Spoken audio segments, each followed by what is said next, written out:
Student, आप सभी का वैष्णव सर की मैथ क्लास में बहुत बहुत स्वागत है। आज हम प्रश्न बैंक 2021-22 विषय गणित कक्षा 9वीं अध्याय 8 चतुर्भुज के प्रश्नों को हल करना सीखेंगे। इस अध्याय से 1 अंक का एक प्रश्न आना है, 4 अंक का एक प्रश्न आना है, कुल मिला के 5 अंक के प्रश्न आएंगे। और चतुर्भुज के प्रश्न बैंक को पढ़ने से पहले हमको चतुर्भुज के बारे में जानना बहुत ज़रूरी है, इसलिए अपन संक्षेप में पहले चतुर्भुज के बारे में जानेंगे, उसके बाद पढ़ेंगे। ठीक है, प्रश्न बैंक के सवालों को हल करेंगे फिर।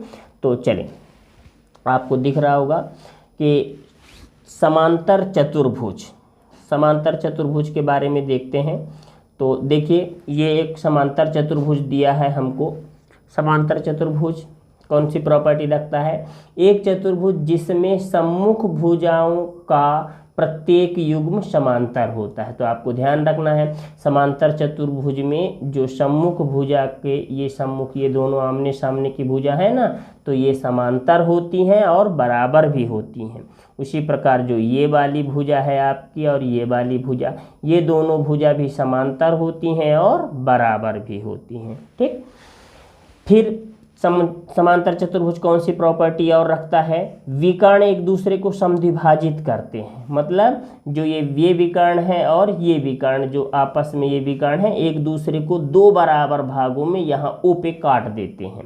मतलब जो यहाँ का हिस्सा है हमारा, ये वाला हिस्सा इस वाले हिस्से के बराबर होगा और जो ये वाला भाग है इस वाले भाग के बराबर होगा। ठीक, तो समांतर चतुर्भुज के विकर्ण जो है एक दूसरे को समद्विभाजित करते हैं, पर ये विकर्ण आपस में बराबर नहीं होते हैं, आपको ध्यान रखना है। ठीक, अब आते हैं समचतुर्भुज। समचतुर्भुज में क्या होता है? इसकी चारों भुजाएं आपस में बराबर होती हैं, चारों भुजाओं की लंबाई बराबर होती है। एक चतुर्भुज जिसकी सभी भुजाएं बराबर माप की होती हैं। फिर देखिए, समांतर चतुर्भुज के सभी गुण होते हैं।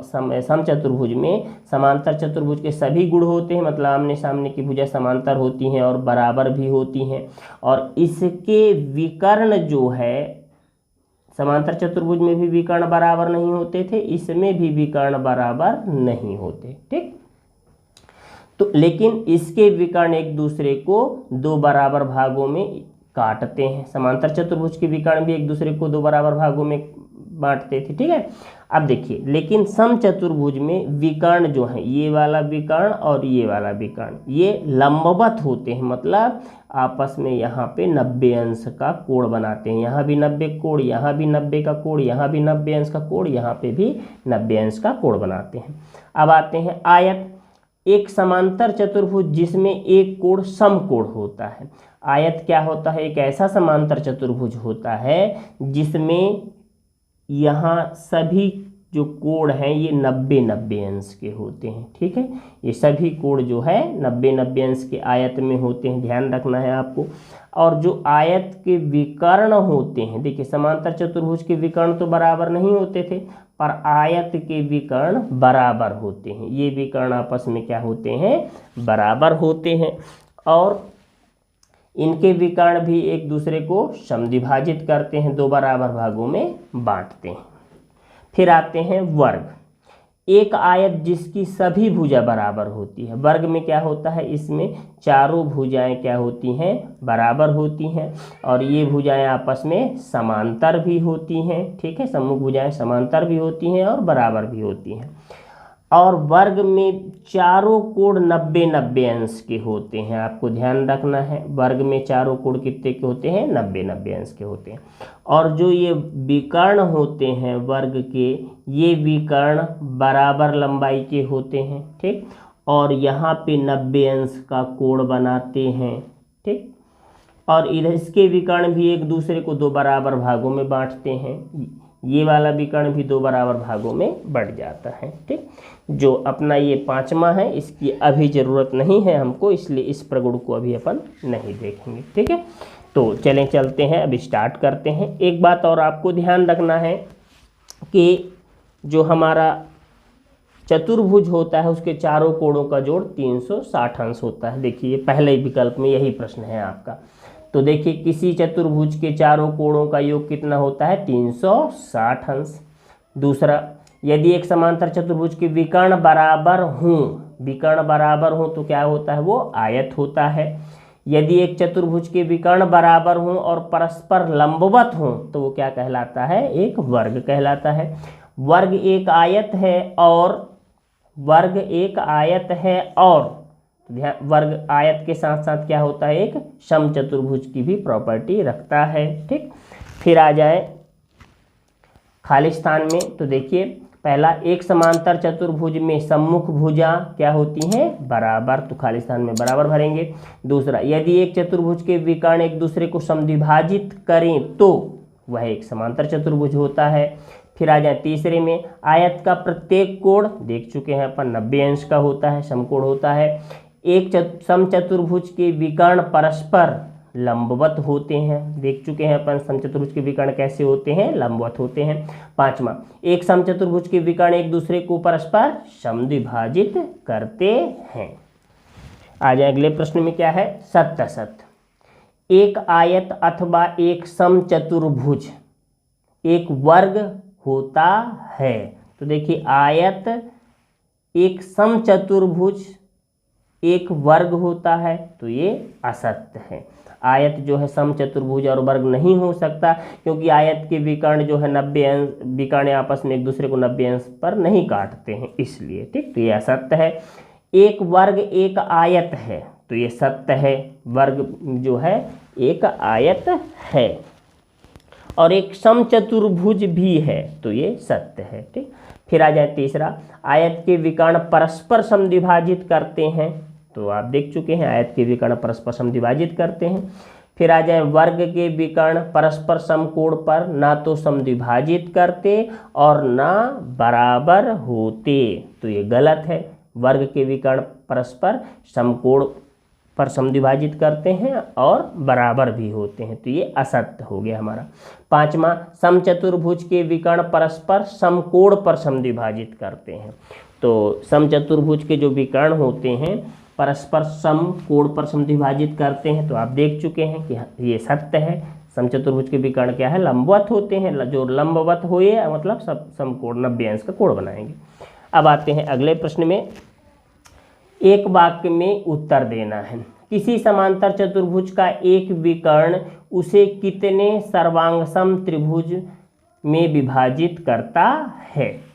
तो देखिए क्या कह रहा है, एक समांतर चतुर्भुज का विकर्ण, जैसे अपन एक मान लीजिए ये समांतर चतुर्भुज बना लेते हैं, ये हो गया हमारा एक समांतर चतुर्भुज। ठीक, अब देखिए जो इसका विकर्ण, तो विकर्ण देखिए ये मान लीजिए कि ये हो गया हमारा एक विकर्ण हो गया। ठीक, अब देखिए किसी समांतर चतुर्भुज का एक विकर्ण उसे कितने सर्वांग समभागों में, तो देखिए एक भाग हमारा क्या हो गया, ये हो गया, और एक भाग ये हो गया, मतलब 2 भागों में। ठीक, तो इसका उत्तर क्या हो जाएगा, 2 भाग। यदि एक चतुर्भुज की सम्मुख भुजाओं का प्रत्येक युग्म बराबर हो, देखिए सम्मुख भुजा मतलब ये वाली ये दोनों सम्मुख हो गई, और ये वाली भुजा और ये वाली भुजा सम्मुख हो गई। ठीक, तो देखिए सम्मुख भुजा का युग्म बराबर हो तो कौन सा चतुर्भुज कहलाता है, समांतर चतुर्भुज। फिर तीसरा देखिए, एक समांतर चतुर्भुज के कोणों के समद्विभाजक क्या बनाते हैं। अब समांतर चतुर्भुज के कोणों के समद्विभाजक क्या बनाते हैं, एक आयत बनाते हैं। ठीक है, फिर आ जाए, यदि एक चतुर्भुज के सम्मुख कोणों का प्रत्येक युग्म बराबर हो, तो देख चुके हैं हम सम्मुख कोणों का प्रत्येक युग्म क्या हो, बराबर। ये वाला कोण इस वाले कोण के बराबर और ये वाला कोण जो है इस वाले कोण के बराबर हो। ठीक, तो ऐसे चतुर्भुज को क्या कहते हैं अपन, समांतर चतुर्भुज। आते हैं प्रश्न क्रमांक 5। प्रश्न क्रमांक 5 में देखिए दिया क्या है कि एक चतुर्भुज के कोण 3:5:9:16 के अनुपात में हो तो इस चतुर्भुज के सभी कोण ज्ञात करना है। तो सबसे पहला का हम मान लेते हैं कि माना एक चतुर्भुज ABCD है जिसमें कोण A 3x, कोण B 5x, कोण C 9x और कोण D 13x। ठीक, ये अपन मान लिए। ठीक है, देखिए इसको कैसे माना जाता है, जैसे पहला हिस्सा है ये A का हुआ, ये B का और ये C का और ये D का। तो ए को 3x, बी को 5x और सी को 9x और डी को 13x, तो ये अपन मान लिए। फिर इसके बाद हम जानते हैं कि चतुर्भुज के चारों कोणों का जोड़ कितना होता है, 360 अंश होता है चारों कोणों का जोड़।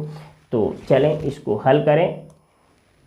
कोण ए का मान कितना दिया है, 3x, तो यहाँ पे अपन रख दिए 3x धन। कोण बी का मान कितना है, 5x धन। कोण सी का मान कितना है, 9x, तो यहाँ 9x रख दिए। कोण डी का मान कितना है, 13x, तो ये 13x रख दिए। फिर ये बराबर में 360। अब 3x 5x 9x 13x को जोड़ दीजिए तो कितना हो जाएगा, 30x बराबर में हो गया 360। अब यहाँ से x बराबर 360, 30 का गुणा इधर लाएंगे तो भाग हो जाएगा। अब देखिए 0 से 0 कट गया। अब ये 3 से 3 एक कम 3 और 3 दूना 6, ये कट गया। तो x का मान कितना आ गया हमारे पास, 12। अब जो ये x का मान आया है अपने पास, इस x के मान को हम क्या करेंगे, यहाँ x का मान, यहाँ x का मान, यहाँ x का मान रख देंगे तो ABCD का मान मिल जाएगा। तो देखिए कोण A बराबर 3x, अब x की जगह 12 रख दिए तो 12 तिहाई 36। फिर कोण B बराबर 5x, तो यहाँ भी x की जगह 12 रख दिए, 12 पंचे 60। फिर कोण C बराबर देखिए 9x है, तो x की जगह 12 रख दिए तो 12 निम्न 108 हो गया। फिर कोण D बराबर कितना है, 13x, तो यहाँ पे 13, x का मान कितना रख दिए, 12, 12 13 गुणा किए तो 156। तो ये हमारे पास चारों कोण प्राप्त हो गए। अब आते हैं प्रश्न क्रमांक 6। प्रश्न क्रमांक 6 में देखिए क्या कह रहा है, यदि एक समांतर चतुर्भुज के विकर्ण बराबर हों तो दर्शाइए कि वह आयत है। फिर से पढ़ लीजिए, समांतर चतुर्भुज के विकर्ण बराबर हों, ध्यान रखना है समांतर चतुर्भुज है और विकर्ण बराबर हैं तो वह आयत होगा, ये हमको सिद्ध करना है। अब देखिए जब ये एक समांतर चतुर्भुज है तो इसमें क्या होगा कि समांतर चतुर्भुज की प्रगुण को आप ध्यान रखिए, जो शुरू में अपन देखे हैं, आमने सामने की भुजाएं क्या होंगी, बराबर होंगी और समांतर होंगी। ये वाली भुजा भी ये वाली भुजा के बराबर होगी और समांतर होगी, ये दोनों भुजा, ठीक। ये एक प्रॉपर्टी हो गई। और कौन सी प्रॉपर्टी रखता है समांतर चतुर्भुज, समांतर चतुर्भुज के कोण, सम्मुख कोण, ये वाला कोण इस वाले कोण के बराबर है ना, और जो ये वाला कोण है हमारा, ये वाला कोण इस वाले कोण के बराबर होगा, ठीक। तो यही अपन जो प्रॉपर्टी है इसी को हम दिया है में लिख देते हैं कि ये हो गई हमारे विकर्ण बराबर, क्योंकि दिया है ना, ये देखिए समांतर चतुर्भुज के विकर्ण बराबर हो तो लिख दिया अपन AC विकर्ण बराबर BD, और भुजाएं बराबर लिख दिए, और ये कोण सम्मुख कोण बराबर दिया है तो समांतर चतुर्भुज की प्रॉपर्टी में ही सम्मुख कोण बराबर होते हैं तो इसलिए कोणों को बराबर लिख दिए। देखिए AC बराबर BD, ये देखिए AC विकर्ण बराबर है काहे के, BD विकर्ण के, ये लिख दिया अपन। फिर अपने को ये जो AB भुजा है बराबर है DC के, तो इसको लिख दिया हमें ये बराबर। फिर AD भुजा, तो जो हमारी AD भुजा है वो बराबर है किसके, BC के, तो ये लिख दिए अपने AD बराबर BC। फिर कोण A बराबर कोण C, ये देखिए ये कोण और ये कोण बराबर है तो ये लिख दिए अपन। फिर इसके बाद कोण B बराबर कोण D, ये कोण B और ये कोण D बराबर, तो दिया हमें लिख दिए। अब हमको इसको क्या करना है, आयत सिद्ध करना है। तो चलिए आयत के प्रगुण को ध्यान में लाइए। आयत के सभी कोण 90 अंश के होते हैं, मतलब हमको जो है ये कोण A और कोण B और कोण C और कोण D, ये चारों कोणों को 90 अंश सिद्ध करना है, तो ये एक आयत हो जाएगा। तो हम त्रिभुज ABC और त्रिभुज DC भी लेंगे। देखिए त्रिभुज ABC कौन सा है, त्रिभुज ABC, ये वाला त्रिभुज एक बार लेना है हमको, ध्यान से देख लीजिए, ठीक। फिर इसके बाद हमको त्रिभुज लेना है DCB, ये वाला त्रिभुज लेना है और दोनों त्रिभुज को सर्वांग सम सिद्ध करेंगे, पहला काम हमारा है ये। तो चलें क्या क्या चीज़ हमको बराबर मिलती है, क्योंकि अपने को सर्वांग सम सिद्ध करने के लिए त्रिभुज के कोई भी 3 अंग, मतलब या तो 3 कोण या 3 भुजा में से 6 अंगों में से कोई भी 3 अंग बराबर दिखाना है तो त्रिभुज सर्वांग सम हो जाएंगे। तो चलें, तो इसमें देखिए जो हमारा AB बराबर DC, ये हमको दिया है कि जो हमारा AB है ए बी बराबर है किसके, डी सी के। ये दिया है हमको, देखिए दिया है, ठीक, ये दिया है, ये ए बी बराबर डी सी, ये दिया है, एक हो गया। फिर इसके बाद ए सी बराबर बी डी विकर्ण, ए सी बराबर बी डी, ये भी हम कहाँ से पा गए, दिया है से, ठीक। फिर इसके बाद देखिए, जब हम इस त्रिभुज को लेते हैं, इस त्रिभुज को, तो भी भुजा बी सी फंस जाती है ना। और जब हम इस त्रिभुज को लेते हैं तो भी भुजा बी सी आती है। इसका मतलब ये जो बी सी भुजा है दोनों त्रिभुज में है, इसलिए हमारा बी सी क्या हो जाएगा, उभयनिष्ठ। तो यहाँ लिखेंगे बी सी बराबर बी सी, और ये क्या हो गया, जो दोनों में मिलता है उसको हम क्या कहते हैं, उभयनिष्ठ। तो ये दोनों में है इसलिए क्या हो गया, उभयनिष्ठ हो गया। अब देखिए, तो तीन भुजाएं बराबर हो गई, तो भुजा सर्वांग समता से, एक भुजा कम हो गया है ना, तो भुजा सर्वांग समता से त्रिभुज ए बी सी और त्रिभुज डी सी बी, ये दोनों त्रिभुज क्या हो गए, सर्वांग सम हो गए। जब ये दोनों त्रिभुज सर्वांग सम हो गए, ये त्रिभुज और ये त्रिभुज दोनों सर्वांग सम हो गए, तो इनके हर अंग मतलब तीन भुजा और तीन कोण बराबर हो गए। जब तीन भुजा और तीन कोण बराबर हो गए इनके, तो फिर क्या होगा कि हमारा जो ये कोण B है और कोण C, ये कोण B और कोण C भी बराबर हो जाएगा, है ना। तो यहाँ पे लिखें आप कि इसलिए हमारा जो कोण B है वो बराबर होगा किसके, कोण C के। और इसको हम मान लेते हैं कि कितना है, x, ठीक है, मान लिया अपन। अब इसके बाद देखिए, कोण B बराबर कोण C बराबर x हम मान लेते हैं। अब एक प्रॉपर्टी होती है कि जैसे ये एक रेखाखंड हो गई, इस रेखाखंड में देखिए एक कोण ये बन रहा है B और ये कोण C, तो ये एक रेखाखंड के एक ही ओर दोनों कोण बन रहे हैं, ये C और ये कोण B। तो एक ही ओर बनने वाले कोणों के जो योग होता है वो 180 अंश होता है। इसलिए जो कोण हमारा A और B है, कोण B और C एक ही रेखा के एक ही ओर कोण बनते हैं, तो इन दोनों का जोड़ कितना होगा, 180 अंश। कोण B और कोण C को अपन कितना माने हैं, x, तो यहाँ पे रख देंगे x, और कोण C का मान भी x, तो ये हो गया 180 अंश। x और x जुड़ के हो गया 2x बराबर 180 अंश। तो यहाँ से x का मान निकाल लें, तो ये हो गया 180, 2 का गुणा है तो यहाँ पे आएगा तो क्या हो जाएगा, भाग। अब इसको काट दीजिए, 2 ने 18, 2 शून्यम 0, ये कट गया। तो हमारे पास x का मान कितना आ गया, 90 अंश। मतलब हमको कोण B और कोण C का मान कितना मिल गया, 90 अंश प्राप्त हो गया। तो अब देखिए, जब कोण B और कोण C ये दोनों कोण हमको कितने के प्राप्त हो गए, कोण B और कोण C दोनों 90 के प्राप्त हो गए। जब ये दोनों कोण 90 अंश के प्राप्त हो गए, तो जो हमको ये आकृति दी थी, अब इसमें से 2 कोण 90 सिद्ध हो गया, है ना। तो इसी प्रकार हम ये भी कह देंगे कि कोण A और कोण D भी हमारा क्या है, 90 अंश का है ना। तो इसी प्रकार हम ऐसे भी कह सकते हैं जिस प्रकार हम सिद्ध किए। जैसे अब यहाँ पे हो जाएगा कोण B बराबर कोण C बराबर हम x माने थे और x का मान आ गया 90 अंश। तो जिस प्रकार हमारे कोण B और कोण C 90 के हुए, उसी प्रकार, तो यहाँ लिख देंगे इसी प्रकार, जिस प्रकार कोण B और कोण C 90 के हुए, उसी प्रकार हमारा कोण A और कोण D भी क्या हो जाएगा, 90 अंश का हो जाएगा। और अगर सभी कोण 90 अंश के हो जाएंगे, तो जो हमारा ये आकृति दिया हुआ है ये क्या कहलाया जाएगा, एक आयत कहलाएगा। और यही हमको क्या करना था, सिद्ध करना था।